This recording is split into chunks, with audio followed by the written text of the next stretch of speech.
Hi, my name is Sharon.smoot, and I'm a realtor with eXp Realty. And today I want to talk to you about the most important thing, the number one thing that you need to do if you are going through a divorce and you own real property. But before I get started, I want to give you a quick disclaimer. Nothing in this video is intended to be a substitute for legal advice. So I encourage you to reach out to a divorce attorney in your area and get answers to the questions that are being raised in this video. I am not only a realtor in Georgia, I am also a licensed attorney in Georgia, and everything that I'm going to be talking to you about today is based on Georgia law. So what is the number one thing that you need to do if you are going through a divorce and you own real property? That is to file what is called a Liz Pendant. That is two words, L-I-S. Second word is Pendants, P-E-N-D-E-N-S. And Liz Pendants means pending litigation or pending lawsuit. Now, you might be wondering, if you own real estate, why would you need to do that? Maybe your name is on title, maybe you and your spouse own it as joint tenants or as tenants in common. It doesn't matter. The best way to protect your interest in any real estate that you and your spouse own, whether premarital property or marital property, is to file a Liz Pendant. Now, just to be clear, in Georgia, property is classified as either premarital or marital. Premarital property is property that was brought into the marriage, property that either you or your spouse owned before you got married. Marital property is any property that is acquired after the date of the marriage. So you might be wondering, if it's premarital property, why wouldn't I be able to sell it? I can do whatever I want to with it. Well, here's the catch. The equity in that premarital property could be considered marital property. How does that work? Well, there are two ways to gain equity in property. The first is via market conditions. If market conditions improve and property values go up, that means that the amount of equity that you have in a piece of property can go up. The other way to gain equity in property is via mortgage pay down. So if any marital income, money that you earned during the marriage, was used to pay that mortgage and to build equity in that property, that equity could be considered marital property. And that's why, if you're going through a divorce and either you or your spouse owns premarital real estate, you need to file a Liz Pendant to protect your interest in that property. So I want to talk to you about two principles. The first is the operation of the standing order, and the second is the operation of the Liz Pendant.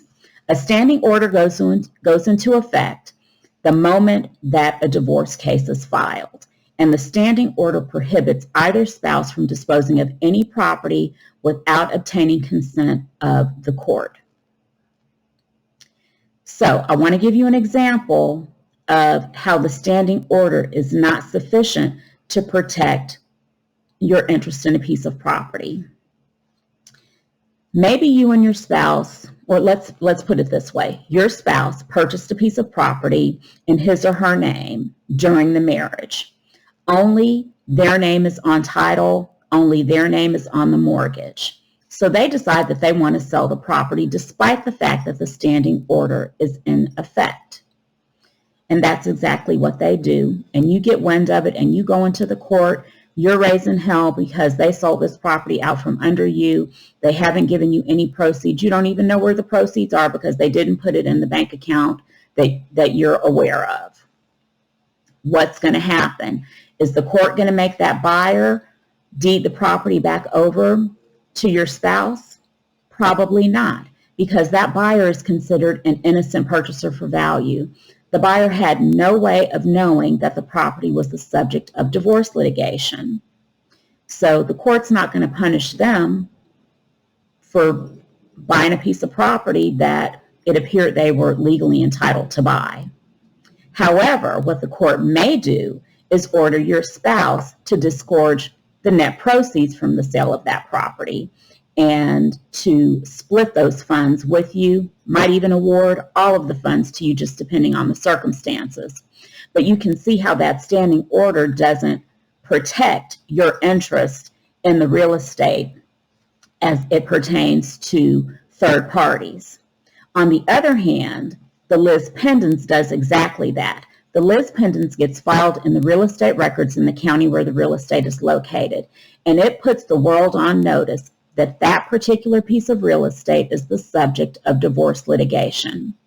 And there are several pieces of information that must be in the Liz Pendants: the names of the parties to the divorce divorce case number, the address and legal description of the real estate at issue, and a prayer for relief, meaning what you want the court to do, that you want them to award the property to you.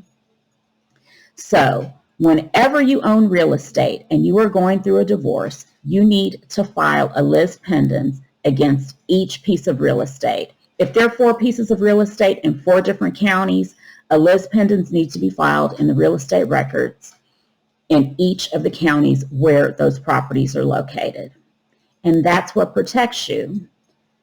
When a piece of property is being sold, one of the things that's going to happen, and this is just standard procedure, the closing attorney is going to run a title search. And that title search will reveal the Liz Pendants. And that's going to be a red flag to the closing attorney, because the title insurance company isn't going to insure the property, and a buyer won't be able to receive clear title because of that Liz Pendants. That Liz Pendants has to be released in order to convey clear title and position the property to be insured by a title insurance company. So those are the very important and critical things that you need to know about filing a Liz Pendants. And again, I encourage you to seek out legal advice, talk to a divorce attorney, talk to a real estate attorney, talk to a realtor to find out exactly what steps you need to take to protect your interest in real estate when going through a divorce. And if you have any questions about anything in this video pertaining to the actual sale of a piece of real estate, feel free to contact me.